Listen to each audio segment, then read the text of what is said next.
ದೇವರ ನಾಮಕ್ಕೆ ಸ್ತೋತ್ರವಾಗಲಿ. ಕರ್ತನ ನಾಮಕ್ಕೆ ಮಹಿಮೆ ಉಂಟಾಗಲಿ. ಈ ದಿನ ದೇವರ ವಾಕ್ಯ ದಿನಕ್ಕಾಗಿ ಲೂಕನ ಸುವಾರ್ತೆ 21ನೇ ಅಧ್ಯಾಯ ಅದರ 33ನೇ ವಚನ ಹೀಗೆ ಬರೆಯಲ್ಪಟ್ಟಿದೆ. ಭೂಮಿಯ ಆಕಾಶಗಳು ಅಳಿದು ಹೋಗುವವು, ಆದರೆ ನನ್ನ ಮಾತುಗಳು ಅಳಿದು ಹೋಗುವುದೇ ಇಲ್ಲ. ಯೇಸು ಕ್ರಿಸ್ತನು ಹೇಳಿದಂತಹ ಮಾತು, ಭೂಮಿ ಆಕಾಶಗಳು ಅಳಿದು ಹೋಗುತ್ತವೆ, ಆದರೆ ನನ್ನ ಮಾತು ಎಂದಿಗೂ ಅಳಿದು ಹೋಗುವುದಿಲ್ಲ. ಸತ್ಯ ವೇದದಲ್ಲಿ ಬರೆಯಲ್ಪಟ್ಟಿರುವಂತಹ ಪ್ರತಿಯೊಂದು ಮಾತುಗಳು ಕೂಡ ದೈವ ಪ್ರೇರಿತವಾದಂತಹ ಮಾತುಗಳಾಗಿದೆ. ದೇವರ ಪವಿತ್ರಾತ್ಮನ ಮೂಲಕವಾಗಿ ಪ್ರೇರೇಪಿಸಿ ಬರೆಸಲ್ಪಟ್ಟಂತಹ ಒಂದು ಮಾತುಗಳಾಗಿದೆ. ಆ ಬರೆಯಲ್ಪಟ್ಟಂತಹ ಒಂದೊಂದು ಮಾತುಗಳು ಕೂಡ ಈ ಲೋಕದಲ್ಲಿ ನಾವು ನೋಡುವಾಗ ಅದು ನೆರವೇರುವಂತದ್ದಾಗಿದೆ.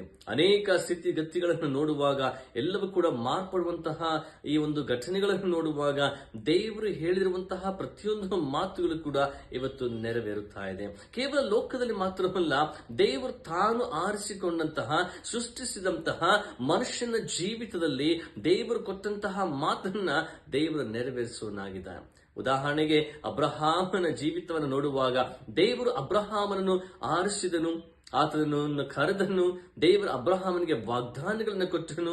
ದೇವರು ಆತನು ಕೊಟ್ಟಂತಹ ವಾಗ್ದಾನಗಳು ನೆರವೇರಲಿಕ್ಕೆ ಅನೇಕ ವರ್ಷಗಳು ತೆಗೆದುಕೊಂಡರೂ ಕೂಡ ಅಬ್ರಹಾಮನು ದೇವರನ್ನ ನಂಬಿದನು. ದೇವರು ಕೊಟ್ಟಂತಹ ಮಾತನ್ನ ದೇವರು ಅಬ್ರಹಾಮನ ಜೀವಿತದಲ್ಲಿ ನೆರವೇರಿಸಿದನು.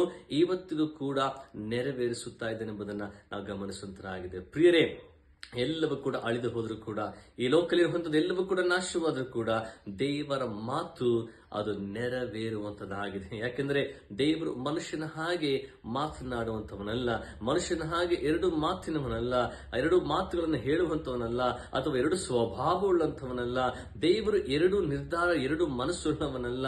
ದೇವರ ಮಾತು ಸದಾಕಾಲ ನಿಲ್ಲುವಂಥದ್ದಾಗಿದೆ. ಈ ಲೋಕದಲ್ಲಿರುವಂತಹ ಪ್ರತಿ ಮನುಷ್ಯರ ಮಾತುಗಳು ಬಿದ್ದು ಹೋಗುವಂಥದ್ದಾಗಿದೆ. ಅನೇಕ ಒಡಂಬಡಿಕೆಗಳು, ವಾಗ್ದಾನಗಳು, ಮಾತುಗಳು ಎಲ್ಲವೂ ಕೂಡ ಅಳಿದು ಹೋಗುವಂಥದ್ದಾಗಿದೆ. ಆದರೆ ದೇವರು ನಿಮ್ಮ ಜೀವಿತದಲ್ಲಿ ಕೊಟ್ಟಂತಹ ಮಾತು, ದೇವರು ನಿಮ್ಮ ಜೀವಿತದಲ್ಲಿ ಮಾಡಿರುವಂತಹ ವಾಗ್ದಾನಗಳು, ಅದಕ್ಕೆ ವಿರುದ್ಧವಾಗಿ ಎಷ್ಟೇ ಹೋರಾಟಗಳು, ಎಷ್ಟೇ ತೊಂದರೆಗಳು, ಎಷ್ಟೇ ಸಮಸ್ಯೆಗಳು ಬಂದರೂ ಕೂಡ ದೇವರು ಆ ಮಾತನ್ನ ಪೂರೈಸುತ್ತಾನೆ, ಆ ಮಾತನ್ನು ನೆರವೇರಿಸುತ್ತಾನೆ. ಆ ಮಾತನ್ನ ದೇವರು ಸದಾಕಾಲ ನಿಲ್ಲಿಸುವಂತವನಾಗಿದ್ದಾನೆ. ಯಾಕೆಂದ್ರೆ ಇದು ಸರ್ವಶಕ್ತನಾದಂತಹ ದೇವರು ನುಡಿಯುವಂತಹ ಒಂದು ಮಾತಾಗಿದೆ. ಆ ದೇವರು ನುಡಿಯುವಂತಹ ಪ್ರತಿಯೊಂದು ಮಾತಿನಲ್ಲಿ ಸತ್ಯವಿದೆ, ಯಥಾರ್ಥತೆ ಇದೆ, ನಂಬಿಗಸ್ತಿಕೆ ಇದೆ. ಆ ಮಾತನ್ನು ಖಂಡಿತವಾಗಿ ಕೂಡ ದೇವರು ನೆರವೇರಿಸುವಂತನಾಗಿದೆ. ದೇವರ ಮಾತು ನಿಮ್ಮ ಜೀವಿತದಲ್ಲಿ ನೆರವೇರೋದಕ್ಕೆ ತಡವಾಗುತ್ತಾ ಇದೆಯಾ? ದೇವರ ಮಾತು ಖಂಡಿತವಾಗಿ ನಿಮ್ಮ ಜೀವನದಲ್ಲಿ ನೆರವೇರುವಂತದ್ದಾಗಿದೆ. ನಿತ್ಯವಾಗಿ ನಂಬುವಾಗ, ನಿತ್ಯವಾಗಿ ವಿಶ್ವಾಸವಿಡುವಾಗ, ದೇವರಲ್ಲಿ ಭರವಸೆ ಇಡುವಾಗ, ನೀವು ನಂಬಿದಂತಹ ದೇವರು ನಿಮಗೆ ಕೊಟ್ಟಂತಹ ಮಾತು, ನಿಮಗೆ ಕೊಟ್ಟಂತಹ ಒಂದು ವಾಗ್ದಾನ ದೇವರು ಖಂಡಿತವಾಗಿ ಕೂಡ ನೆರವೇರಿಸುವಂತ ದೇವರಾಗಿದ್ದಾನೆ. ಅದನ್ನು ನೆರವೇರಿಸದೆ ಬಿಟ್ಟು ಬಿಡುವಂತ ದೇವರಲ್ಲ. ಆತನು ಕೊಟ್ಟಂತಹ ಮಾತನ್ನ ಮರೆತು ಬಿಡುವಂತಹ ದೇವರಲ್ಲ. ಆತನು ಸದಾ ಕಾಲಕ್ಕೂ ಕೂಡ ಜ್ಞಾಪಕದಲ್ಲಿಟ್ಟುಕೊಂಡು ಆ ಮಾತನ್ನ ನೆರವೇರಿಸುವಂತಹ ದೇವರಾಗಿದ್ದಾನೆ. ಖಂಡಿತವಾಗಿ ನಿಮ್ಮ ಜೀವನದಲ್ಲಿ ದೇವರು ದೊಡ್ಡ ಕಾರ್ಯವನ್ನ, ಹೊಸ ಕಾರ್ಯಗಳನ್ನ, ತಾನು ಅಂದುಕೊಂಡಂತಹ ವಿಷಯಗಳನ್ನ, ನಿಮಗೆ ಕೊಟ್ಟಂತಹ ಮಾತುಗಳನ್ನ ದೇವರು ನೆರವೇರಿಸುತ್ತಾನೆ. ಅದಕ್ಕೆ ವಿರುದ್ಧವಾಗಿ ಯಾವ ಶಕ್ತಿಗಳು ಕೂಡ ಹೋರಾಡಲಿಕ್ಕೆ ಸಾಧ್ಯವಿಲ್ಲ. ಪ್ರಿಯರೇ, ದೇವರನ್ನು ನಂಬಿರಿ, ದೇವರಲ್ಲಿ ವಿಶ್ವಾಸವಿಡಿರಿ. ಆತನ ಮಾತುಗಳಲ್ಲಿ ನಂಬಿಕೆ ಇಟ್ಟು ಅನುಸರಿಸುವಾಗ ದೇವರ ಕಾರ್ಯಗಳನ್ನ ನಿಮ್ಮ ಜೀವಿತದಲ್ಲಿ ಕಾಣುವಂತರಾಗಿದೆ. ಪ್ರಾರ್ಥಿಸೋಣ. ಪರಿಶುದ್ಧನಾದ ನಮ್ಮ ತಂದೆಯಾದಂತಹ ದೇವರೇ, ನಿನ್ನ ನಾಮಕ್ಕೆ ಸ್ತೋತ್ರ ಉಂಟಾಗಲಿ ಸ್ವಾಮಿ.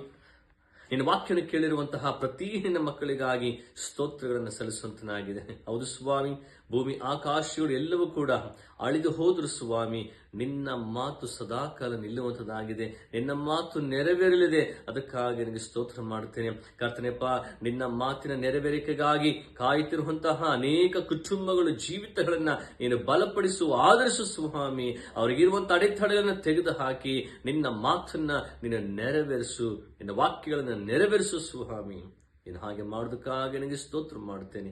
ನಂಬಿಕೆಯಿಂದ ಯೇಸುವಿನ ನಾಮದಲ್ಲಿ ಬೇಡಿ ಹೊಂದಿದ್ದೇವೆ ನಮ್ಮ ತಂದೆಯಾದಂತಹ ದೇವರೇ, ಆಮೀನ್. ನಿರಂತರವಾಗಿ ದೇವರಲ್ಲಿ ವಿಶ್ವಾಸವಿಡಿರಿ. ಖಂಡಿತವಾಗಿಯೂ ದೇವರು ತನ್ನ ಮಾತನ್ನ ನಿಮ್ಮ ಜೀವನದಲ್ಲಿ ನೆರವೇರಿಸುತ್ತಾನೆ. ದೇವರು ನಿಮ್ಮನ್ನ ಆಶೀರ್ವಾದ ಮಾಡಲಿ. Praise the lord.